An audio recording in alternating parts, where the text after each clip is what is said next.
ថ្ងៃនេះសូមមកបង្ហាញបងប្អូនពីវិធីងាយៗក្នុងការលាងនិងសម្អាតរំអិលអន្ទង់ឲ្យបានស្អាត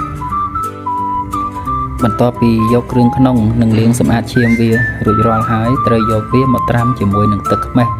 ទុកវាប្រមាណជា5ទៅ10នាទីដើម្បីឲ្យជាតិជូររបស់ទឹកខ្មេះកាត់រំអិលរបស់អន្ទង់ចេញមកបានល្អ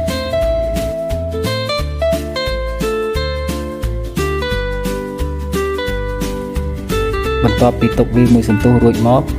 ជាតិជូររបស់ទឹកខ្មេះនឹងកាត់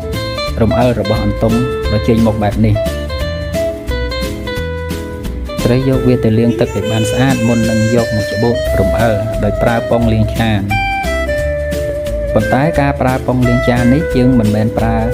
ប៉ុងដែលប្រើរួចហើយទេគឺយើងប្រើប៉ុងដែលមិនទាន់ប្រើគឺប៉ុងថ្មីការធ្វើបែបនេះបងប្អូនអាចគិតថាយើងធ្វើហាក់ដូចជាគ្មានអនាម័យប៉ុន្តែមិនមែនទេ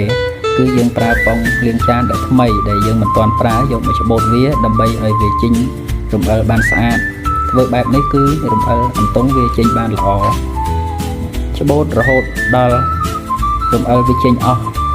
ហើយយើងយកវាទៅលាងសម្អាតមួយទឹកឬក៏ពីរទឹកទៀតជាការស្រេចក្នុងវីដេអូនេះខ្ញុំសូមបង្ហាញជូនតែប៉ុណ្ណេះសូមអរគុណ